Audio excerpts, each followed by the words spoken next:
Takkan kita tak boleh ingat? Sebab bila kita kasih pada seseorang, kekuatan kita, ingatan kita pada dia luar biasa.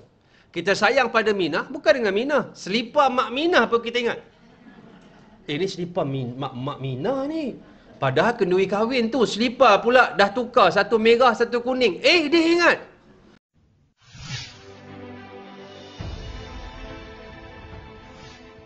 Pertama dan selamanya syukur kita dihimpunkan dengan himpunan yang baik, baik dalam dewan ini juga yang berada dalam media sosial di mana saja kita berada pada hari Jumaat ini. Mudah-mudahan hari Jumaat hari ini menjadi hari yang penuh keberkatan bagi kita selama 24 jam insya-Allah. Kerana pada hari Jumaat ini terdapat waktu yang doa sangat mustajab. Cuma ulama tidak mengkhususkan waktu yang mana. Tetapi dalam hari Jumaat ini menyungguhlah. Mudah-mudahan kita dianugerahkan oleh Allah dengan waktu tersebut. InsyaAllah perkongsian mudah kita pagi ini sebagai satu muhasabah tentang satu perasaan. Namanya Al-Mahabbah. Iaitu kasih dan sayang. Kasih sayang. Dan tajuk kita ini tak kenal maka tak cinta. Sebab tu cinta itu sebahagian daripada perasaan yang cukup penting. Allah jadikan bagi manusia itu dengan perasaan yang pelbagai. Dia ada satu perasaan namanya kasih, ada perasaan namanya benci, ada perasaan namanya marah, ada perasaan namanya malas. Dan hatta Nabi berdoa dengan setengah dari perasaan. Antaranya Nabi berkata, Nabi berdoa pagi dan petang. Allahumma inni a'udzubika minal ijazi wal kasal. Wahai Allah, aku minta jauh daripada perasaan. Satu sifat, ijazun, lemah jiwa. Orang putih kata apa? Lebih kuranglah inferiority complex. Ini bukan konflik. Itu lain pula biskutnya. And inferiority complex ini satu perasaan down yang sangat down sampai dia tak ada semangat hidup. Ini satu benda yang tidak bagus. Ijazun, orang yang ajiz, yang lemah. Apa lagi Nabi sebut? Iaitu satu penyakit namanya satu sifat malas, kasal. Nabi berdoa ni, Nabi minta. Dalam keadaan bagaimana kita mengurus sifat-sifat dan perasaan ini, dia menjadi pahala atau dosa. Hatta perasaan benci kan? Benci secara umumnya satu benda yang dipanggil al-bughdu, benda yang Allah tak suka. Tapi kalau kita letak dalam benci yang disuruh oleh Islam, yang disebutkan oleh Rasulullah, al-hubbu fillah wal-bughdu fillah. Kasih kerana Allah, benci juga kerana Allah. Melihat maksiat kita benci, dapat pahala. Melihat maksiat kita seronok, cerah masa depan. Tengok benda yang baik kita suka, dapat pahala. Tengok benda yang tak baik kita suka, yang ni dapat dosa. Jadi bagaimana kita mengurus kasih sayang? Dan sebab itu dalam pengabdian kita, kita perlu kepada memfokuskan tumpuan kasih sayang yang sangat kudus, yang sangat suci, mulia, tinggi, iaitu kepada Allah Subhanahu wa taala. Dalam keadaan Allah Subhanahu wa taala menyebut dalam sepotong ayat, namanya surah Al-Baqarah 165. Allah menyebut ba'da a'udzubillahi minasyaitonir rajim wa minan nasi may yattakhidhu min dunillahi andadan yuhibbunahum ka hubbillah. Dan di kalangan manusia ada orang yang mengambil selain daripada Allah sembahan-sembahan, Tuhan-Tuhan yang digandingkan, yang disyarikatkan seolah-olah sama macam Allah. Sama ada namanya patung, Al-Lata, Al-Uzza, ini bukan highway Lata tu. Ada Duke, ada Suke, tapi nak sebutnya berhala-berhala patung yang disembah. Ataupun bulan bintang. Ada jenis agama yang menyembah bulan bintang. Ada yang menyembah dewa-dewa. Ataupun orang yang seolah-olah diberhalakan seperti Namrud dan juga Fir'aun. Maknanya Itulah bentuk Tuhan-Tuhan yang diambil oleh manusia dalam kehidupan mereka. Yang mana yuhibbunahum, perkataan mahabbah disebut. Mereka itu sangat kasih kepada Tuhan-Tuhan itu. Dalam keadaan Allah letakkan kerangka perbincangan kita, Allah sebut walladzina amanu asyaddu hubbalillah.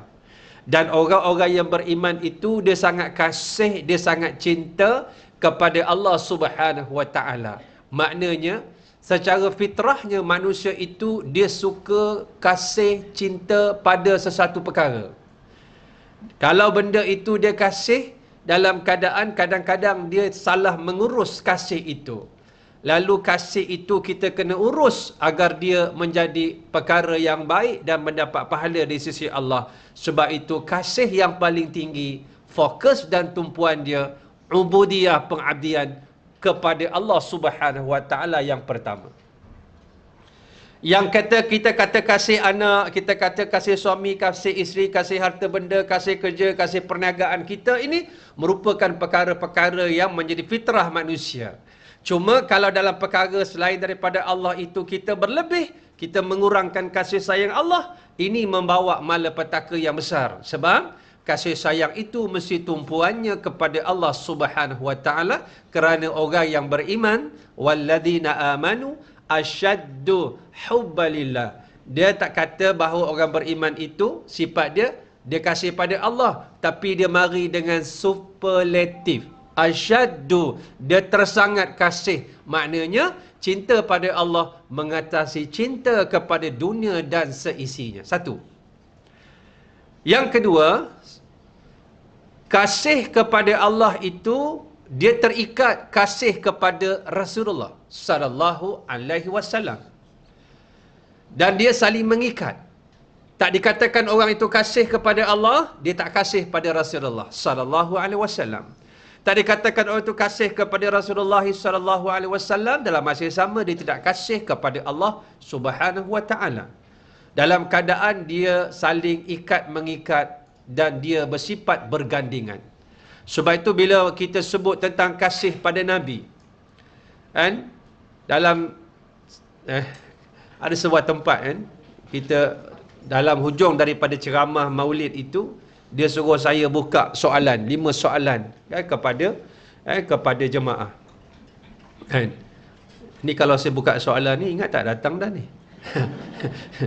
Tapi saya tengok kategori lah yang kat tangan tu saya panggil, sebab soalan spontan. Saya bagi mudah-mudah saja. Saya tengok umur. Kecil saya bagi mudah. Sederhana saya bagi susah sikit. Atas saya bagi susah sikit. Kalau atas tu dewasa saya bagi susah-susah sikit. Contoh soalan, siapakah nama Menteri Perikanan Mexico?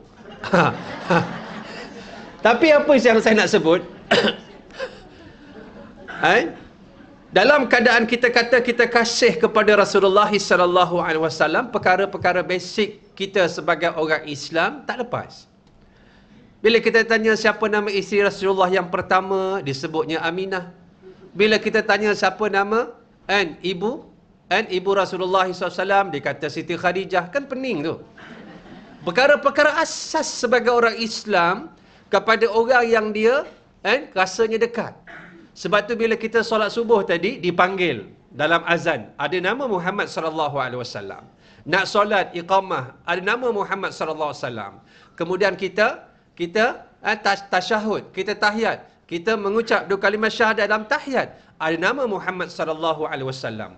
Bahkan kita juga berselawat dalam tahiyat kita, ada nama Muhammad sallallahu alaihi wasallam. Belum lagi diiringi dengan doa demi doa, doa demi doa. Kita bukan menyebut dia pada Rabiul Awal, setiap masa dan ketika, setiap hembusan nafas kita, selagi mana kita hidup, kena letakkan Nabi Muhammad itu antara perkara yang kita kena letak keutamaan sebagai orang yang beriman. Sahabat-sahabat yang saya kasih sekalian, kalau kita tak kasih kepada Allah, tak kasih kepada Rasulullah, kita gagal memposisikan diri sebagai hamba kepada Allah Subhanahu wa taala. Ada satu ajaran namanya Sihak. Kan? Katanya motivator, wallahu alam. Kan? Sunaini ke apa? Muhammad, pengasah dia. Kan? Katanya orang Ampang. Kan? Ajaran dia ni kata Muhammad itu Allah, Allah itu Muhammad. Macam sahabat-sahabat pergi kuliah ni, saya tak risau.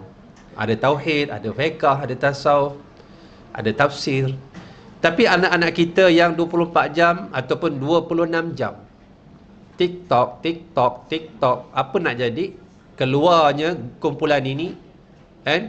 Pakai tudung labuh, cakap Quran hadis, hujah saya bahawa Allah tu Rasul, Rasul tu Allah, Muhammad tu Allah, lam yalid wa lam yulad, tidak beranak dan diperanakkan. Palung.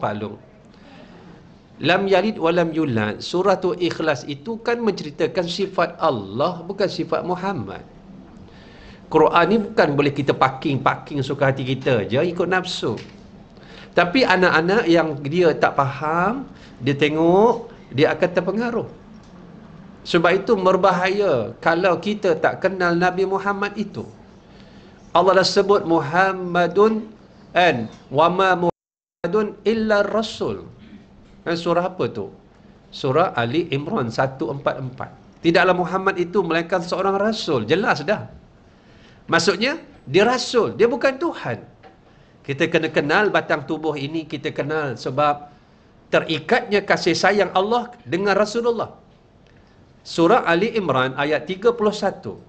Qul in kuntum tuhibbunallaha fattabi'uni yuhibbukumullah.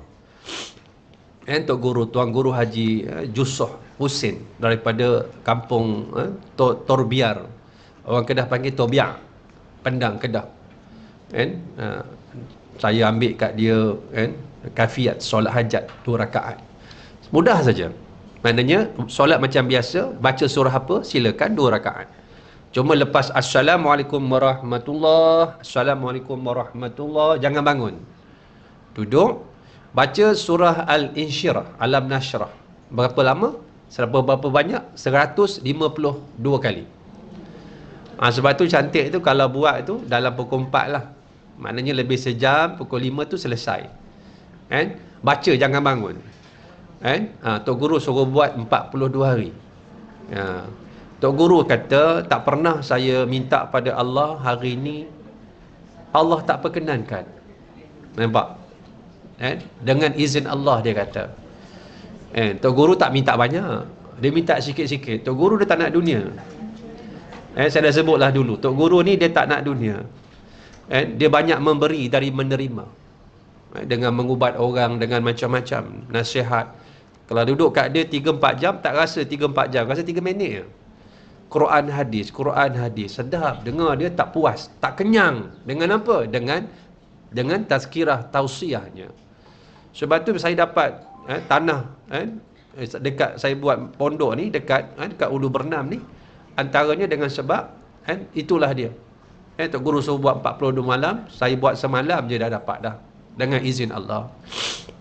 Cuma kata dia, lepas daripada baca Al-Insyirah, lambai ke arah kiblat, seolah-olah depan kita ni Kaabah lah.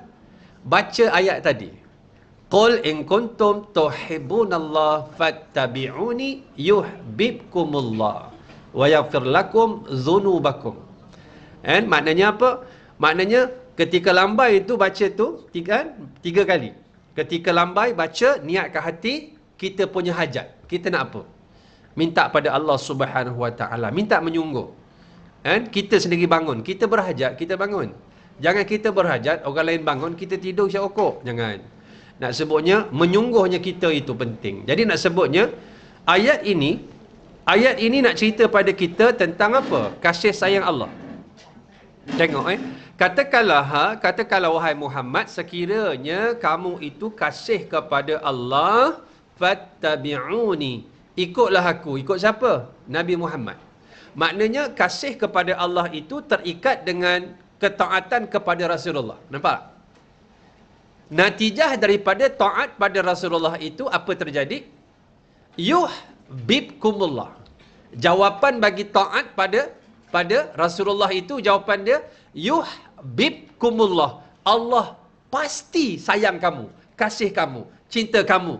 Allah itu kasih pada kamu dengan sebab kamu taat kepada Rasulnya. Maka terangkailah asyhadu alla ilaha illallah wa asyhadu anna Muhammadar Rasulullah. Kata, keimanan kepada Allah itu kan terikat dengan keimanan kepada Rasulullah sallallahu alaihi wasallam. Dan keimanan pada Rasulullah itu bukan saja kita lafaz dengan lidah, bukan saja kita tasdik, yakin dengan hati, tapi kita amal dengan arkan dan jawarih, anggota-anggota. Kita beriman pada Allah. Allah perintahkan aqimus solah, dirikan solat. Maka mendirikan solat itu disampaikan arahannya dari Rasulullah. Dan Nabi kata, sallu kama ra'aitumuni usalli. Solatlah kamu sebagaimana kamu tengok aku solat. Maknanya perbuatan, kerja, perintah solat itu Allah sampaikan melalui Rasulullah sallallahu alaihi wasallam. Maka kita jadi mudahlah. Sebab apa? Sebab Rasulullah itu manusia macam kita. Makan, minum, tidur, kerja, niaga, urus negara, kahwin. Maka dalam batang tubuh Nabi itu Allah jadikan contoh supaya kita tiru. Masalahnya kita tak tiru. Bila kita tak tiru apa yang dibawa oleh Nabi, kita tak mendapat ketepatan dalam mengabdi diri kepada asyhadu alla ilaha illallah itu. Sebab itu sahabat-sahabat, perkara ini sangat penting. Sebab itu kita bukan saja kena kenal siapa yang diutuskan, satu. Kedua, kita kena tahu apa yang dibawa oleh utusan itu. Yang ketiga, kita kena tahu bagaimana cara kita nak meraih kasih sayang Allah yang mengutuskan Nabi Muhammad sallallahu alaihi wasallam. Barulah lengkap cara kita merayakan kelahiran Nabi. Sebab itu ada orang kata bid'ah. Dia isu dia bukan perayaan. Faham ni? Elok-elok. Benda ni dah selesai dah, khalas. Dan ulama-ulama dulu beratus tahun yang lalu dah tulis dah hukum menyambut Maulid ini. Kita jangan kecoh-kecoh zaman ni, diam-diam saja.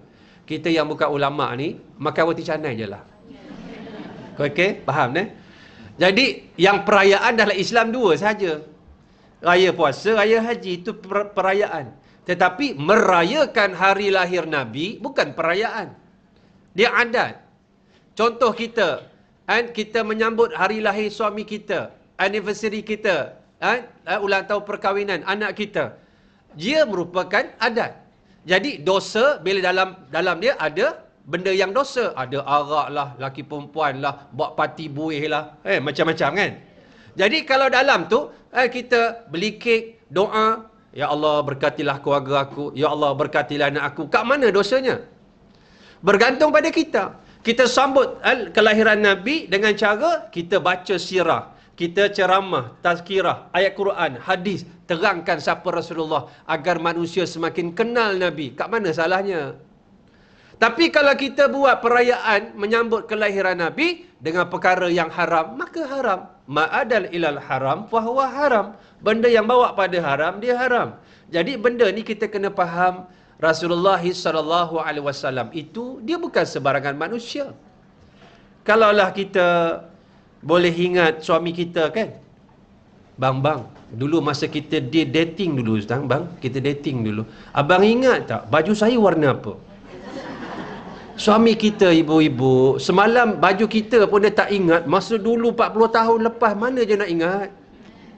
Itu kelebihan laki-laki, dia mudah lupa. Itu kelebihan dia, lupa je. Suruhlah beli barang 5, satu mesti terlupa. Itu kelebihan dia. Kan? Itu kelebihan. Sifat laki-laki kan blur. Tahu? Blur. Di atas sifat kebelerannya, itulah yang menyelamatkan rumah tangga. Sifat blur je. Walaupun dia blur, ibu-ibu, itulah satu-satunya manusia yang sanggup menanggung dosa kita sejak akad nikah, orang lain tak sanggup. Kat situlah kehebatan, maconya suami kita, walaupun tak sadar. Begitu juga dengan isteri.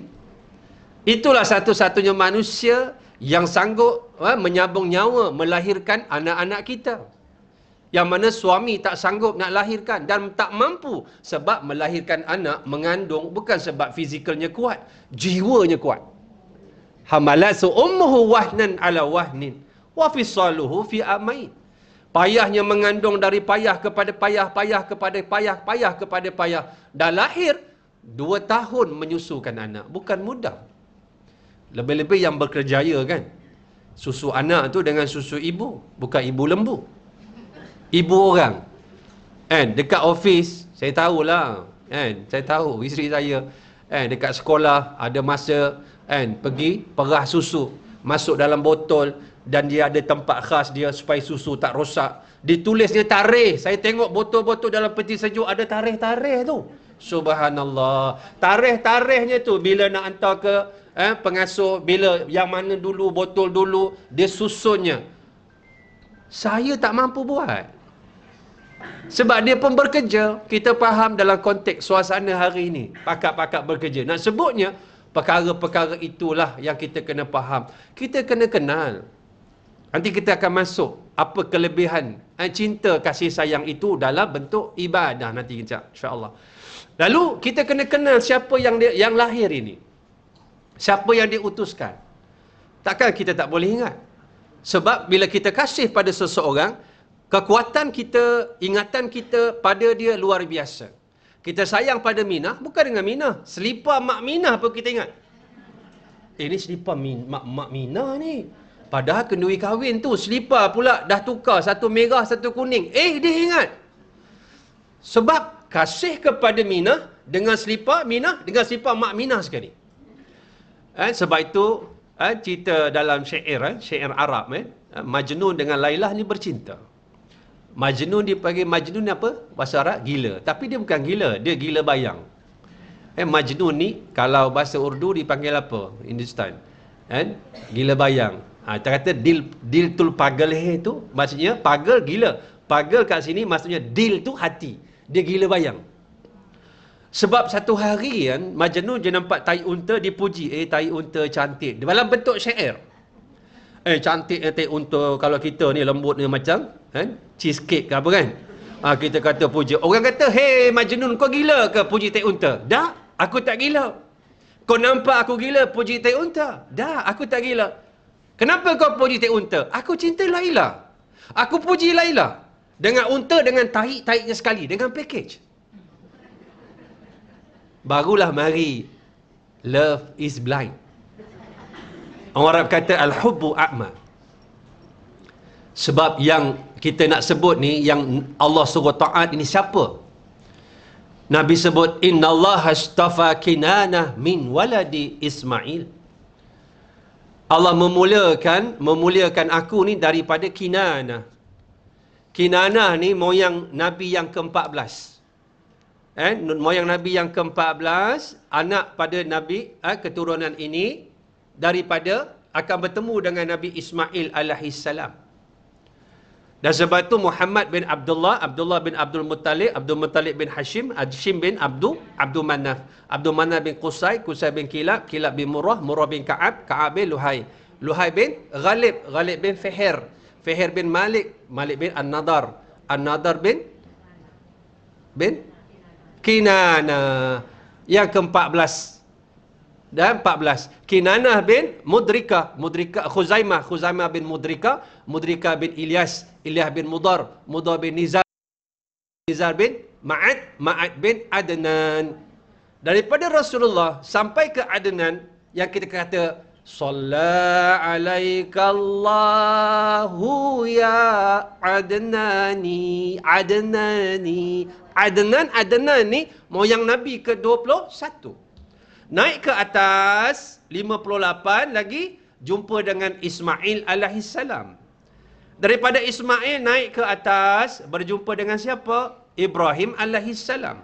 Ibrahim alaihissalam naik ke atas 18 lagi berjumpa dengan Adam alaihissalam. Sebab tu kalau kita nak kira Rasulullah sampai ke Nabi Adam tak banyak pun, 136 saja.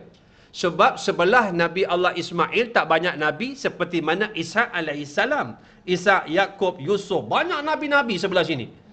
Tetapi sebelah Nabi, itulah dia. Nabi kata, subhanallah, Allah muliakan Kinanah dari anak Ismail. Mana keturunan Nabi Allah Ismail. Dan Allah muliakan daripada Kinanah ialah kabilah yang terbaik. Apa dia? Quraisyan. Wastafa Quraisyan min Kinana. Daripada kabilah yang terbaik ini, Allah jadikan mana? Hashim. Wastafa Hashiman min Quraisy. Allah muliakan Bani Hashim daripada Quraisy. Daripada keluarga Bani Hashim inilah lahirnya bapa Nabi, iaitu dari Abdul Muttalib 10 orang anak yang terbaik, Abdullah bin Abdul Muttalib. Daripada rumah Abdullah bersama dengan Aminah yang baik, lahirlah Rasulullah sallallahu alaihi wasallam. Kerangka inilah yang kita kena faham. Allah angkat Nabi Muhammad sebaik-baik manusia supaya kita faham inilah orang yang Allah paling kasih di atas muka bumi ini. Yang lain alaihissalam. Adam paling tua alaihissalam. Nuh lama berjuang hampir 1000 tahun alaihissalam. Ibrahim alaihissalam dalam keadaan dia Khalilullah alaihissalam juga. Tiba-tiba yang bungsu sallallahu alaihi wasallam.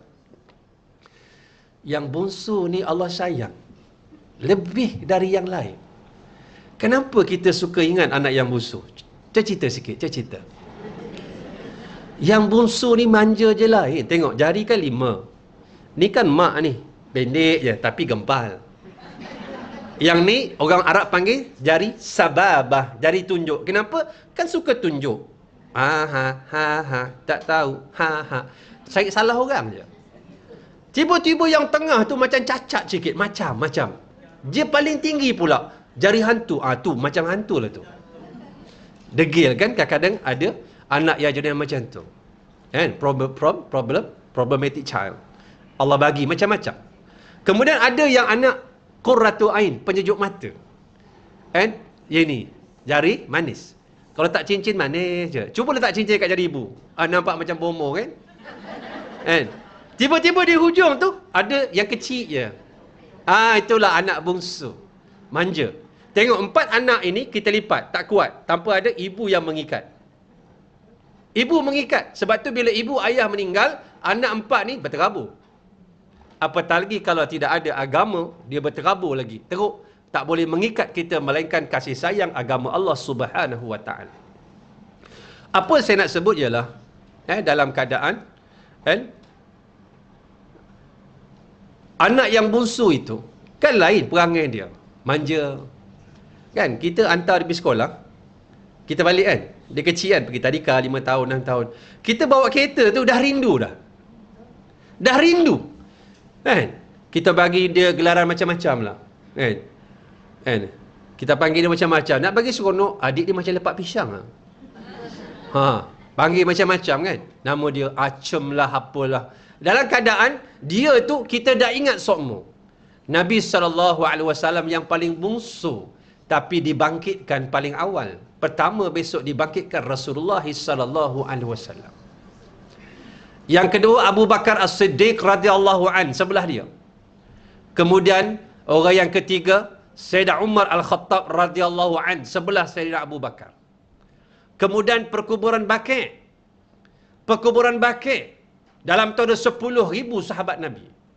Sebab tu orang yang dikebumikan dalam tu, kalau orang tu tidaklah VIP, akan dipindahkan. Apa yang dipindahkan? Jasadnya. Ditinggalkan tulang tongking dia, sulbi kat dalam tu. Sebab besok kita dibangkitkan di atas tulang sulbi kita.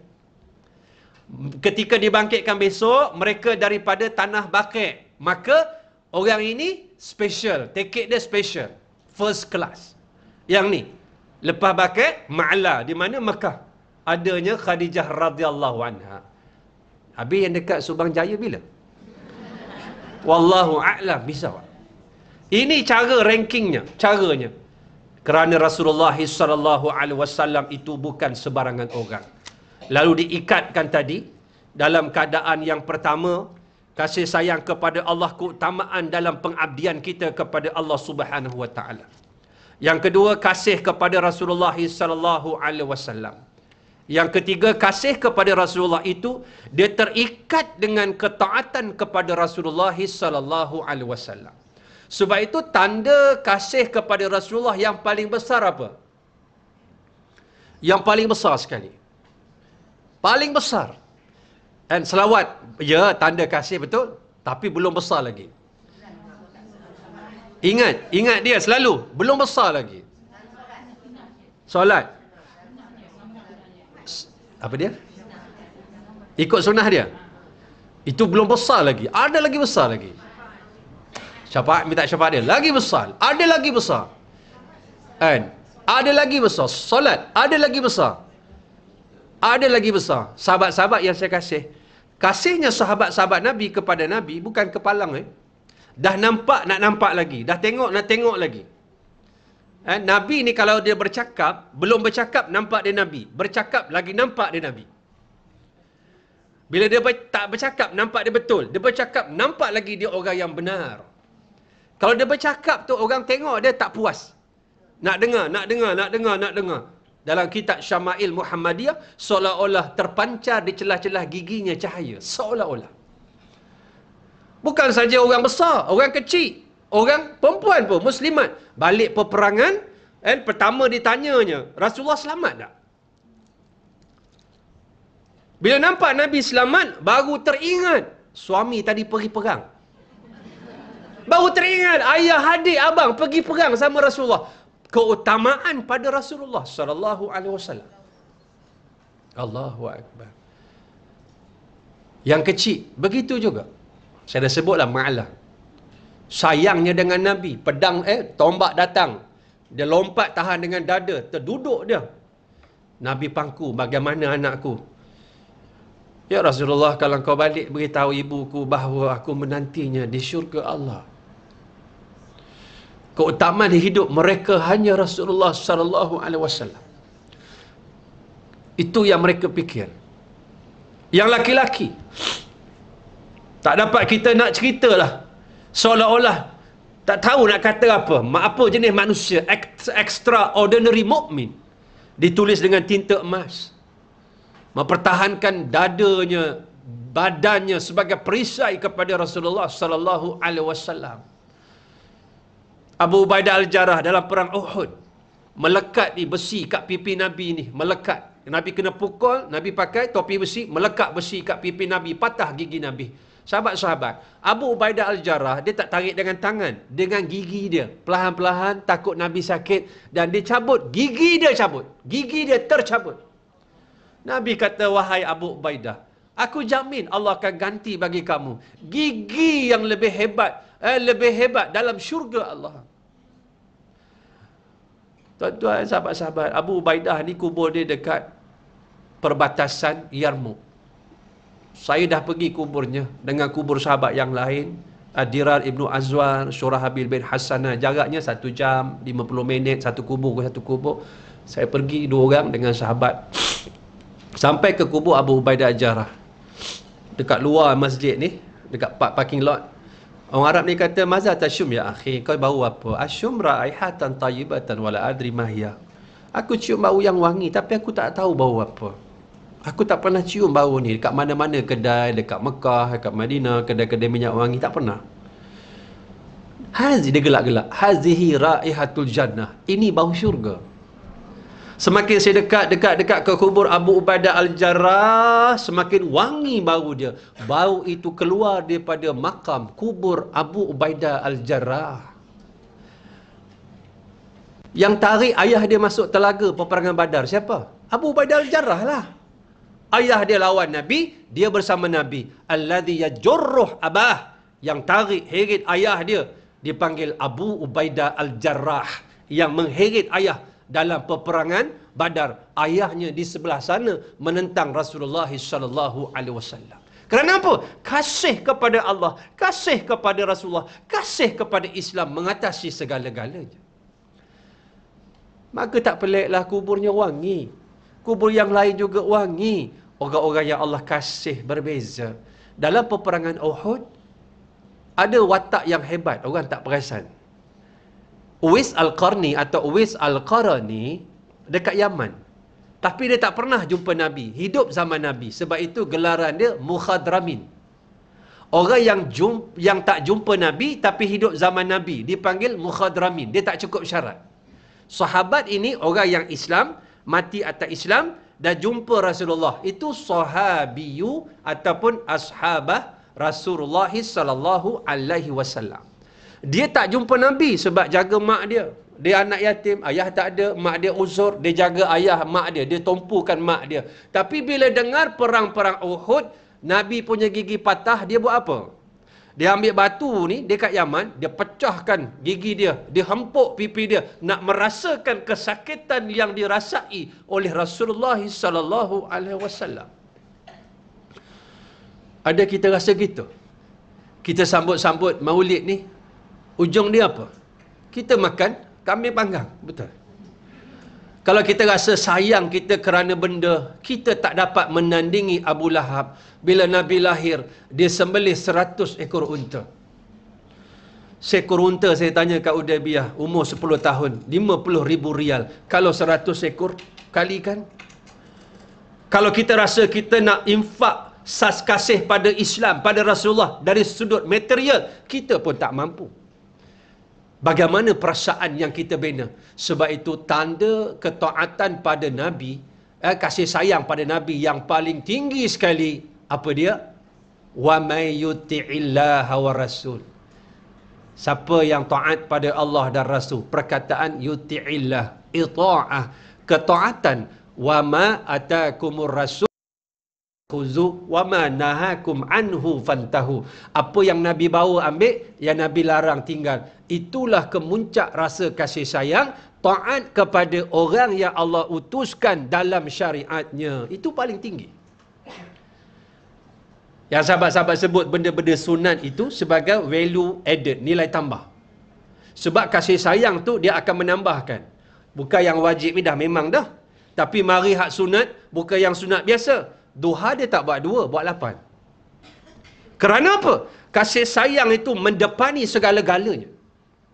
Sebab itu, kita dah faham benda 4 perkara ni. Kasih sayang Allah, cinta Rasul. Ketiga, taat pada Rasul. Yang keempat, atas ketaatan itu, natijahnya, yuhbibkumullah. Allah kasih cinta kepada kamu kerana kamu taat kepada Rasulullah sallallahu alaihi wasallam, melengkapkan agama. Kenapa kita perlu kasih pada Rasulullah sallallahu alaihi wasallam? Tak kenal maka tak cinta tu tadi. Kerana yang pertama sahabat-sahabat, dengan sebab mahabbah ini dia menjadi judah. Judatun ni maksudnya kualiti. Ibadah jadi kualiti bila ada kasih sayang. Orang yang ibadah kerana kasih, ibadah kerana takut, berbeza. Orang yang takut dipanggil ibadah hamba. Orang yang sayang ibadah kekasih. Kekasih ni disuruh pun dia buat, tak suruh pun buat. Terang pun dia buat, gelap pun dia buat. Seorang pun dia buat, ramai pun dia buat. Dia luar biasa. Tapi bila sifat takut, nampak Tuan, dia kerja, Tuan tak nampak, dia mulau. Sebab tu orang boleh timbul perasaan ihsan.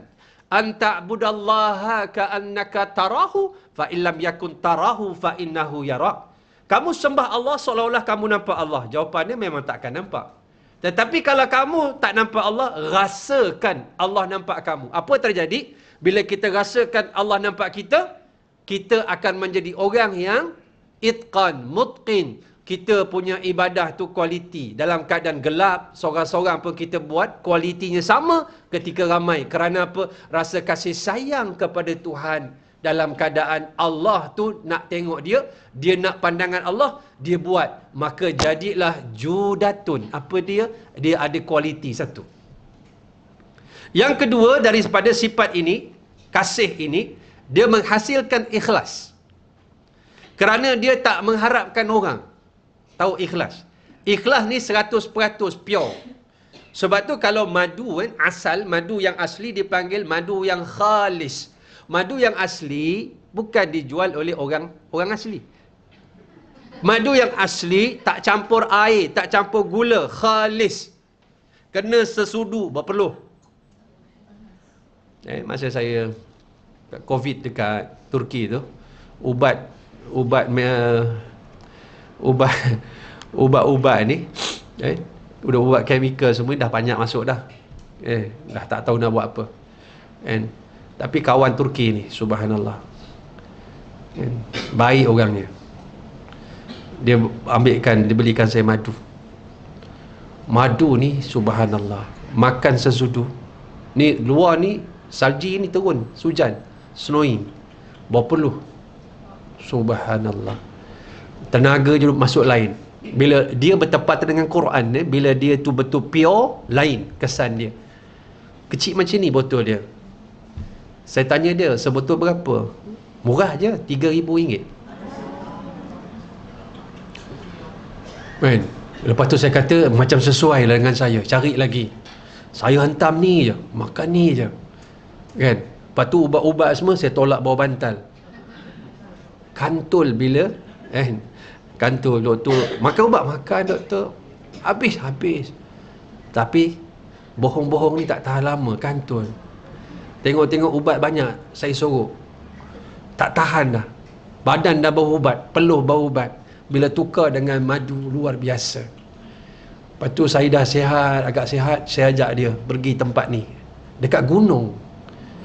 Kan? Lebah tu makan pokok pain. Pokok pain. Subhanallah. Luar biasa. Saya nak tahu macam mana kejadian itu. Dia bawa. Perjalanan dia 2 jam nak sampai ke bukit itu. Tapi nak sebutnya, bila benda itu pure, dia menghasilkan. Sebab tu ibadah, Allah ambil yang amalnya soleh. Ikhlas. Sebab tu nak bagi ikhlas ni, dia mari dalam. Dalam ni macam nak bagi ikhlas, kalau tak ada rasa kasih. Orang yang mana bila dia tak ada rasa kasih, dia buat dalam keterpaksaan. Sebab tu bila dia buat, dia main-main, tak menyungguh. Sebab sayang tu tak masuk. Kalau kena gaji tak ada, tak buat. Dia mulau. Duit tak ada, tak masuk. Dia mulau. Tapi kalau kena sayang, dapat gaji, tak dapat gaji, dia buat. Kerana apa? Ikhlas tu mari dalam menjadikan ibadah itu apa dia? Adanya keikhlasan. Tu namanya Qul huwallahu ahadun, suratul ikhlas. Ikhlas maksudnya purenya tak masuk unsur-unsur lain yang merosakkan keakidah dan keimanan kepada Allah Subhanahu wa Ta'ala. Ringkas, yang ketiga. Daripada ini, perasaan dan sifat kasih sayang kepada Allah dan Rasulullah, dia menghasilkan tadhiyah, pengorbanan. Sebab cinta dia, cinta yang unlimited, unconditional love. Dia tak bersyarat. Macam kita dengan anak, berkira tak? Tak kan? Apatah lagi benda-benda penting, pendidikan dia, nyawa dia, sakit dia, tak berkira kan? Tak berkira. Sebab kita kenal dia, anak kita, dia mengharapkan kita. Kita bagi macam-macam kan ayah ibu. Tapi adakah anak kita besok dia dah kerja, dia balas apa yang kita telah bagi? Adakah kita kira, engkau ni dulu 2 tahun, kau tahu berapa titik susu mak kau minum? Ada? Engkau duduk perut mak dulu 9 bulan, kau bayar sewa tak? Tak ada dah. Kerana apa? Benda-benda macam ni secara fitrahnya. Kerana apa? Kepada orang yang kita kasih, kita akan melakukan pengorbanan. Kita akan melakukan tadhiyah. Dan orang-orang yang kita kasih ini, dia akan menjadikan kita satu motivasi yang luar biasa dalam kehidupan. Apatah lagi yang namanya kehidupan orang-orang yang beriman. Sahabat-sahabat Nabi tadi luar biasa. Kan? Dalam keadaan itulah kehidupan mereka, yang kecil, yang besar, yang muslimat, sama. Ayat bila turun, ayat yang saya baca bila saya sebut, wa ma Muhammadun illa rasul. Apa perasaan sahabat-sahabat? Tak ada apa Ayat ini dalam keadaan dibacakan oleh Abu Bakar ketika keadaan yang sangat genting dan kritikal. Bila Nabi wafat, sahabat-sahabat ni hilang pertimbangan. Terlalu kasih. Bukan tak percaya qada dan qadar. Kita ni, suami kita meninggal. Kita bukan tak percaya takdir Allah. Tapi cara kita tu macam hilang pertimbangan. Tak ustaz, tadi. Dia urang balik. Marah. Dengan aku dia marah. Tadi ustaz, keluar tadi pergi subuh. Saya nampak dia keluar pergi subuh. Tak tarik pergi subuh. Ustaz, macam mana balik jadi mayat ustaz? Macam mana jadi mayat? Yang cakap ni, yang biasa pergi kuliah. Adakah dia tak beriman pada takdir Allah? Beriman. Cuma perasaan kita kadang-kadang itu hilang pertimbangan kerana kasih pada suami mendahului segala-galanya. Pada anak baru-baru yang meninggal 6 beranak tu. Saya jumpa adik Abdul Rahman. Adik Abdul Rahman ni bekas pelajar saya di MUA. Dia ni suara dia sedap, selalu masuk tilawah. Umur dia 19 tahun. Lah ni dia sedang, siapa ada rezeki nak ambil dia jadi anak angkat, silakan. Saya bagi dia duit itu, saya kumpul, bagi kat dia. Saya kata, Abdul Rahman, perlu apa-apa cakap ustaz. Ni nombor ustaz. Tak rugi bela budak ni. Sebab yang ni dalam 10 juta mungkin seorang je ada. Subhanallah. Bayangkan ayah, mak, adik 4 orang. Dia jadi imam. Bukan solat maghrib, solat jenazah. Sebab tu orang beriman, dia bukan pelakon. Dia tahu nak letak diri je dalam keadaan-keadaan yang getir, yang genting. Mak ayah meninggal serentak. Yang selamat adik bungsu Abdullah, umur 15 tahun, ICU dekat Hospital Segamat. Adik dia yang 15 tahun ni, Abdullah, dah hafal 18 juzuk Al-Quran. Adik dia perempuan 2 orang itu hafizah, hafal 30 juzuk Al-Quran. Sebab tu saya kata, dia bukan sebarangan budak. Allah tunjukkan sifat orang yang beriman ini. Dalam keadaan pengorbanan dia luar biasa. Subhanallah. Sahabat-sahabat ini kadang genting kematian. Orang yang kita kasih. Dan dia ni part time, dia jadi Bilal Abdul Rahman ni. Dan dia masih belajar dekat Open University. Dia ambil education. Nak habis lagi 3 tahun lebih, 3 tahun setengah. Pergilah. Dia duduk ke matuk dia, Parit Limbong, MUA, Johor Darul Ta'zim. Segamat tu rumah keluarga dia. Tapi nak sebutnya, saya melihat orang macam ini. Saya duduk sebelah dia, saya nak cakap tu, saya fikir lama, saya susun perkataan, saya takut dia terluka, terguris, tersinggung. Tetapi saya tengok dia lebih bertenaga, lebih gagah, lebih bersemangat daripada saya. Saya tengok dia, pertama saya menangis. Tapi dia tengok saya, awat ustaz aku nangis. Apa yang saya nak sebut? Dalam keadaan Nabi wafat, orang jadi bengong. Sayyidina Umar keluar pedang. Siapa kata Muhammad mati, aku pacung dia. Siapa berani? Umar. Bila datang Abu Bakar radhiyallahu anhu, dia kata, Umar, ijlis, duduk. Tengok Umar, Sayyidina Umar tenang. Ijlis. Man kana ya'budu Muhammadan fa inna Muhammadan qad mat, wa man kana ya'budullaha fa innallaha hayyun la yamut. Barang siapa sembah Allah, Allah mati dah. Siapa sembah Muhammad, Muhammad dah mati dah. Siapa sembah Allah, Allah hidup dan tak mati selama-lamanya. Barulah dia membaca ayat yang saya bacakan tu tadi. Wa ma Muhammadun illa rasul qad khalat min qablihi rusul afa immata aw qutilan qalabtum ala aqabikum wa may yanqalib ala aqibaihi fala yadurrallaha syai'a wa sayazillahu syakirin. Tidaklah Muhammad itu melainkan rasul, dan telah datang sebelumnya rasul seperti Muhammad, manusia, dapat wahyu, akhirnya mati. Apakah kiranya Muhammad itu mati atau dibunuh, kamu berpaling, kamu menjadi murtad daripada Islam? Kalau kamu berpaling daripada Islam, kata Allah, tidak akan memudaratkan Allah Subhanahu wa taala, dan Allah beri ganjaran pada orang yang bersyukur. Bila dengar perkataan ini, apa terjadi? Sayyidina Umar rebah. Perkataan ini membenarkan kewafatan Nabi sallallahu alaihi wasallam daripada surah Ali Imran 144. Kasih sayang ni dia membawa satu perasaan lain. Sebab tu tadhiyah tak mungkin kita boleh korbankan kalau tak ada kasih sayang. Anak kita tak tahu dia nak jadi pada masa akan datang. Kita beri dalam keadaan tak berkira. Kerana kita kenal dia, anak kita yang lahirkan.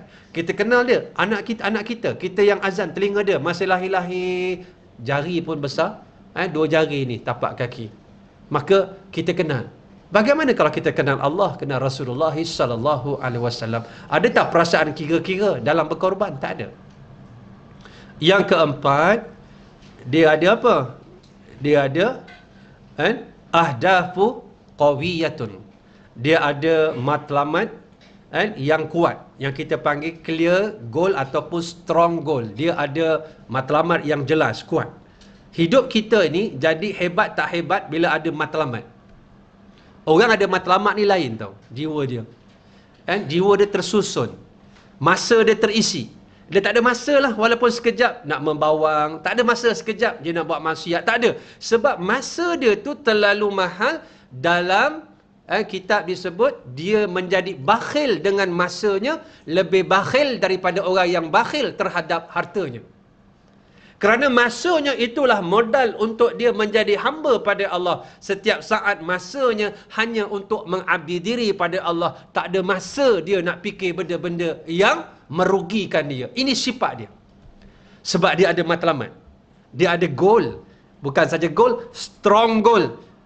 Matlamat yang jelas, yang kuat, yang kokoh. Matlamat dia ialah mardatillah, mencari keredaan Allah Subhanahu wa taala. Bila mana? Bila ada mahabbah, kasih sayang, maka ibadah dia menjadi kuat. Kerana matlamat dia kuat. Dan kalau kita tanya, kenapa datang kuliah? Entahlah ustaz, bangun tidur dah sampai kuliah. Yang ni orang tak ada matlamat. Sebab orang beriman ada matlamat. Qad aflahal mu'minun. Berjayanya orang beriman dengan sebab matlamat. Imam Al-Ghazali dalam kitab Tauhid dia, Al-Iqtisadu fil I'tiqad, dia bezakan manusia itu dengan 3 kategori. Pertama, hakim, hukama, orang yang beriman. Sebab ada matlamat. Kedua, orang yang safih, sufaha, bodoh, tak ada matlamat. Yang ketiga, orang yang buat kerja yang sia-sia. Orang ni, walaupun dia taklah bodoh, kata Imam Al-Ghazali, lama-lama dia jadi bodoh. Sebab tak ada matlamat. Seperti apa kalau dalam kitab? Ar-rihu tuhariku syajar. Angin menggoyangkan pokok. Tanya angin, awak hang goyangkan pokok? Angin kata, saja-saja. Awak isap rokok ni, saja-saja. Ini tak ada matlamat. Tanya, kenapa isap rokok? Isap rokok ni ustaz, awet muda. Ada matlamat. Tak sempat tua, mati. Kawan saya dia kata, dia isap rokok. Saya suruh dia berhenti, dia lecturer. Saya kata, berhentilah. Lama dia isap rokok, tak puas-puas ke? Dia kata, ustaz, you smoke, you die. You don't smoke, you die. Better you smoke and you die. Dia pun dah mati dah sekarang, dah meninggal. Dalam keadaan, cuba tengok. Kotak rokok yang jual kat kedai, kan ada gambar paru-paru terbakar, mulut, kanser, macam-macam kan. Tapi kenapa orang beli juga? Sebab cinta dia pada rokok. Cinta dia kepada rokok itu membutakan pandangan mata dia pada apa? Pada kesihatan dia. Sebab dia buta. Kan? Tengok dia punya sonsang dia, dia punya pening dia. Dia boleh tahan puasa Ramadan sebab wajib. Dia boleh tahan rokok. Alhamdulillah, alhamdulillah. Cuba tengok masa dia buka. Dia biasa 2 kotak tak puasa, bila puasa 4 kotak, dia qada yang siap. Sebab dia buta. Dalam keadaan itulah kita tengok matlamat dia tak jelas. Yang kelima, dia akan menjadi apa? Yang kelima, dia akan menjadi orang yang protektif, orang yang mempertahankan apa yang dia kasih. Kita kasih Allah, kita pertahankan apa saja yang Allah telah wahyukan kepada Rasulullah sallallahu alaihi wasallam.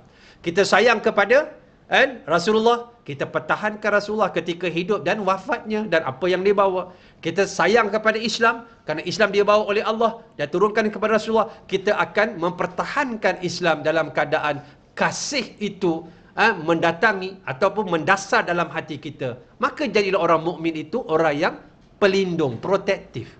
Orang yang mempertahankan agama Allah dengan apa yang dikasih. Yang ni luar biasa. Kerana apa? Kasih itu. Yang keenam, dia akan menjadikan orang itu dalam ibadahnya istiqamah. Istiqamah. Nak kata apa istiqamah ni? Konsisten. Macam tak berapa tepat je. Kalau kejap ada, kejap tak ada. Yang tu bukan istiqamah, itu koma. Koma. Nak kata hidup tak, mati tak. Kalau dekat hospital tu kan berwaya-waya. Tapi hidup. Ada satu istilah dipanggil brain death. Otak mati. Tapi dia koma. Kadang-kadang boleh bangun. Ada orang tu, doktor kata, dah lama dah, suami kamu 6 bulan dah. Ikut keadaannya tak ada peluang dah nak tarik. Tapi isteri dia kata, isteri dia pun orang hebat juga, orang yang maknanya orang yang kental doktor bagi saya sehari, mana tahu dia bangun. Isteri dia banyak baca Quran, banyak berdoa. Doa dia kuat. Ibu-ibu ni doa dia kuat. Jangan main. UPSR dulu, sahabat saya periksa anak dia 4A 1B. Setiap kali anak periksa, mak dia akan puasa. Hari keempat, mak dia tak puasa sebab ABC, Allah beri cuti. Jadi ayah dia puasa. Hari ayah puasa tu periksa dapat B, mak puasa dapat A.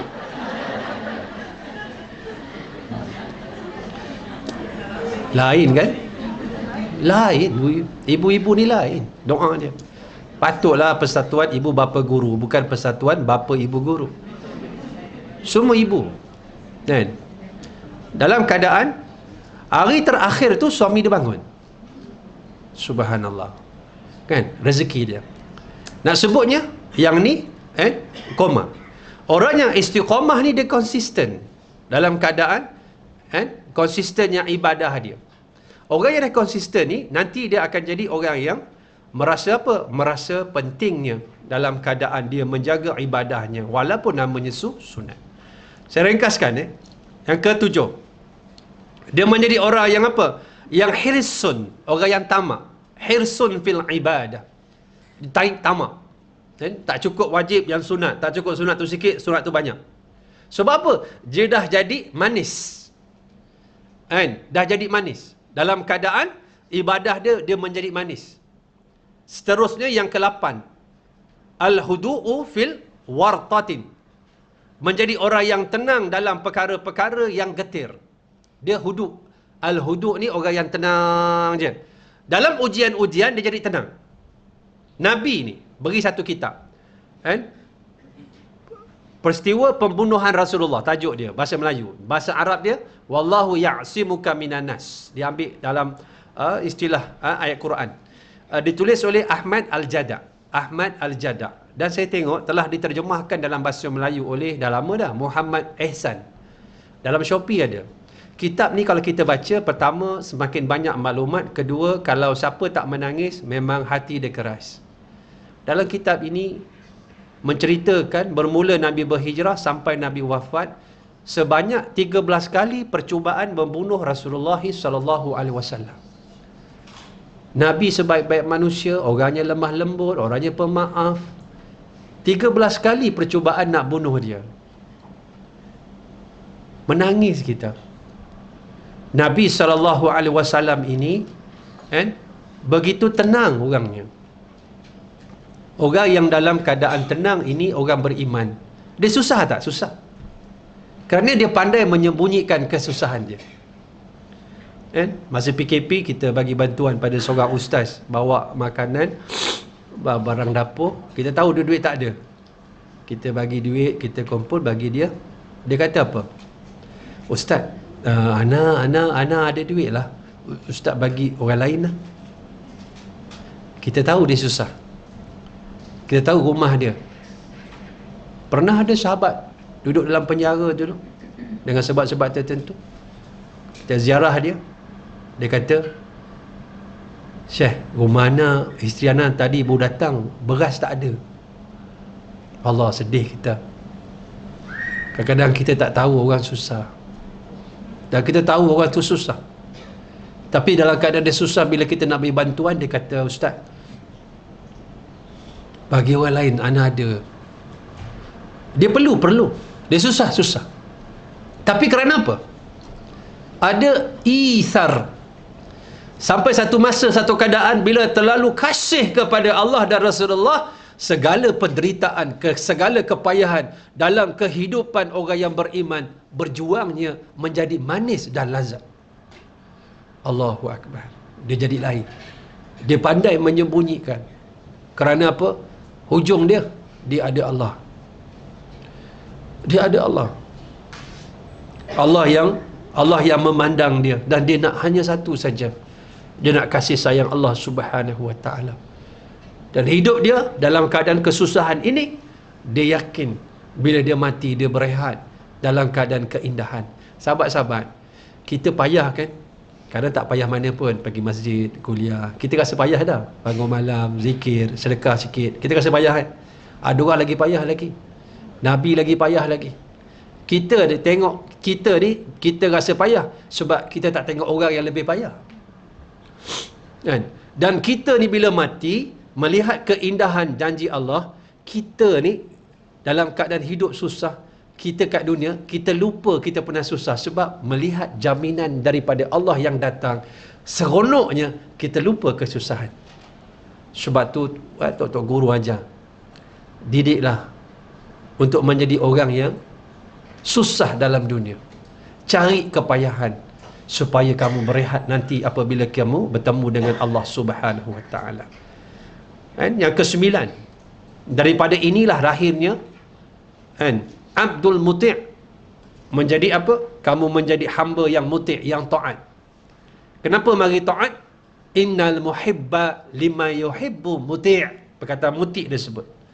Orang bila dia kasih pada sesuatu, dia membawa ketaatan. Dia dah kasih. Lalu inilah yang disebutkan dalam banyak hadis, antaranya iaitu hadis yang dipanggil halawatul iman. Anas bin Malik radhiyallahu an, man kunna fihi wajada bihinna halawatal iman. Siapa dah sampai, dah jumpa, dah dapat tiga benda ni, dia dah iman, dia dah manis. Apa dia? Yang pertama, ayyakunallahu wa rasuluhu ahabba ilaihi mimma siwahuma. Apabila dia kasih kepada Allah dan Rasulnya lebih dari segala-galanya. Tak ada yang dia lebih kasih, hanya Allah dan Rasulullah sallallahu alaihi wasallam. Yang kedua, wa ayyuhibbal mar'a la yuhibbuhu illa lillah. Dia kasih sahabat dia. Dia datang masjid, datang kuliah, bukan kerana benda. Dia kasih kawan dia, bukan sebab kawan dia lepas ni nak belanja makan, minum teh tarik, bukan. Bukan lepas ni kawan nak belanja makan nasi kandak, bukan. Tapi kerana kawan dia juga kasih kepada Allah Subhanahu Wa Taala. Dia nak bersama-sama. Saya yakinlah, ke atas meja ni dulu, ke pentas ni dulu, Ustaz Rizal Rahmat pernah mengajar. Saya antara orang yang, sahabat yang banyak ingatkan kita kepada Tuhan. Dia duit bukan banyak pun, kadang-kadang RM50 dalam wallet. Tapi kalau makan, kalau kita lambat, dia bayar dulu. Dan saya yakin dia sedang berseronok di sana. Cuma kadang-kadang saya duduk dengan Ustaz Ahmad Dasuki. Ustaz Ahmad Dasuki pun sebut, Ustaz Nur Azli Musa pun dah meninggal. Ustaz Dasuki kata, kita ni masih lagi terkotak-kating kat dunia yang busuk ni. Sahabat-sahabat kita ada yang dah meninggal, dia dah bertemu dengan janji Allah.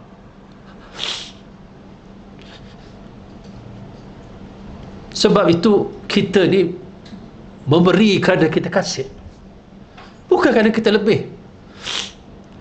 Agama Allah begitu juga, memberi kerana kita kasih pada sahabat kita, kerana dia kasih kepada Allah, dia kasih pada Rasulullah, dia kasih pada Islam. Kita jadi susah, kita tolong dia. Kerana apa? Kasih kita mendepani segala-galanya. Walaupun terkadang kita tak ada duit, kita pun susah, tapi kerana kasih, kita melihat kesusahan kita tu senang, kesusahan dia, keutamaan kita, kerana ada isar. Sampailah kita rasa dah sangat keras, sangat kasih dan mendalam. Benda ni dah menjadi apa? Menjadi perangai kepada orang-orang yang beriman. Masih lagi saya simpan beras yang dia jual tu, nasi maklubah.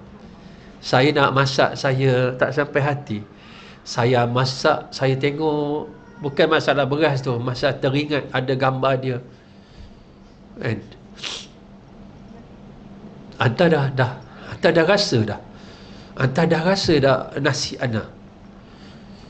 Dia jual, kita tahu nak duit, dia ada merasa. Tapi kawan-kawan dia semua dia bagi rasa. Apa yang tinggal dengan dia untuk jual? Tetapi kasih. Saya duduk kat Langkawi, dekat tepi laut dengan dia, dengan Ustaz Madasuki. Masa tu nak sunset, matahari nak tergelap. Saya tengok dia. Dia kata, mungkin kita ni lepas ni tak jumpa dah. Rupanya betul, dia meninggal. Maknanya apa? Kerana Allah, tak kerana lain. Kerana kasih sayang kita ni akan mengikat kita. Kita jumpa lagi sahabat kita kasih dalam syurga. Tak teringin ke jumpa sahabat kita balik dalam syurga yang lebih hebat. Kerana inilah yang diikat oleh Rasulullah. Yang terakhir, wa ayyuhibbal mar'ah, kerana Allah. Yang terakhir, wa ayyakraha ayyauda fil kufri ba'da an ankazahu minhu kama yakrahu ayyugzafa finar atau kama qal. Dia benci nak balik buat maksiat, dia benci balik nak kufur, dia benci balik nak lawan Allah setelah mana Allah bagi dia petunjuk. Dia tak main-main. Lepas bertaubat, dia terus jadi orang yang hebat, bukan mengulang-ulang kesalahan maksiat dia, sehingga dalam keadaan seolah-olah dia takut, seolah-olah dibaling ke dalam api neraka. Ada orang bila dia dah bertaubat, hati dia jadi runtun. Tahu runtun? Antara tanda-tanda orang itu taubatnya Allah terima, dia sudah hilang rasa gembira dalam hidup. Macam Sayyidina Umar Al-Khattab. Banyak lagi sahabat-sahabat Nabi yang mana ada bekas pada mukanya kerana banyak menangis. Dalam erti kata lain, sahabat-sahabat yang dah janji syurga begini sifatnya. Dalam keadaan sentiasa menangis, mengenang dosa-dosa yang lampau dalam keadaan dia lakukan di zaman jahiliah. Ketika itu belum Islam. Tetapi mengenang diri, mengenang nasib, muhasabah. Ini akibat daripada hati dia tu dah manis, iman dia dah manis, dia kenal Allah, dia kenal Rasulullah. Maka mari bulan Rabiul Awal, program-program kita buat, kita nak buat pencerahan agar anak cucu zuriat kita lebih kenal Nabi, lebih kasih Nabi. Kita tanamkan dalam-dalam supaya dia menjadi orang-orang yang sangat kasih kepada Allah Subhanahu Wa Taala dan Rasulullah sallallahu alaihi wasallam. Boleh setakat tu je lah. Nabi lebih masa dah. Boleh deh. Cuma ada dua pengumuman je. Satu, itulah, saya ada kat dalam kereta tapi ada flyers. Kita nak siapkan asrama dengan Dewan Makan. Kalau boleh tahun depan ni nak ambil pelajar dah. Saya dah mula nak fikir pasal silibus, nak ambil pelajar tapi tak siap lagi. Kalau boleh lah, nak wakaf ke, nak infak ke. Yang kedua, ada sedikit jualan ikan loma. Saya pernah bawa dulu kan, ikan perkasam loma ataupun saloma lah, senang ingat, loma. Jadi satu RM18. RM18 ni setengah kilo. Dalam tu ada 8-9 ekor. InsyaAllah terbaik, loma terbaik. Ikan loma ni dia rare, Sungai Perak, baru sampai daripada Greek. Jadi kalau tak bawa dia pun tak apa, ambil je. Nanti dalam flyers tu ada akaun madrasah kan, masuk je. Jadi kita boleh belikan simen, batu bata, kita nak buat madrasah. Kita nak beli emas, tahu emas dalam syurga besok insya-Allah. Kita bina lawa-lawa agama Allah, nanti Allah buatkan kita syurga lawa-lawa insya-Allah. Boleh dah. Allah manfa'na bima 'allamtana wa 'alimna ma yanfa'una. Ya Allah, manfaatlah pada kami dengan apa yang kau ajar pada kami. Ajarlah kepada kami ya Allah dengan perkara-perkara yang bermanfaat bagi kami. Ampunkan dosa kami yang banyak ya Allah. Ampunkan dosa kedua orang ibu bapa kami, ampunkan dosa suami kami, isteri kami, anak-anak, adik-beradik, sahabat, jiran-jiran kami. Ampunkan dosa tok-tok guru kami, para alim ulama kami yang tidak jemu-jemu membimbing kami ke arah jalan petunjuk-Mu. Ya Allah ya Tuhan kami, jadikan anak cucu zuriat keturunan kami, anak-anak kami ya Allah, anak-anak penyejuk mata, anak mendirikan solat, menutup aurat, baca Quran, memimpin tangan kami ke syurga-Mu. Rabbana atina fid dunya hasanah wa fil akhirati hasanah wa qina azabannar. Subhana rabbika rabbil izzati amma yasifun wa salamun ala mursalin walhamdulillahi rabbil alamin. Taqabbalallahu minkum.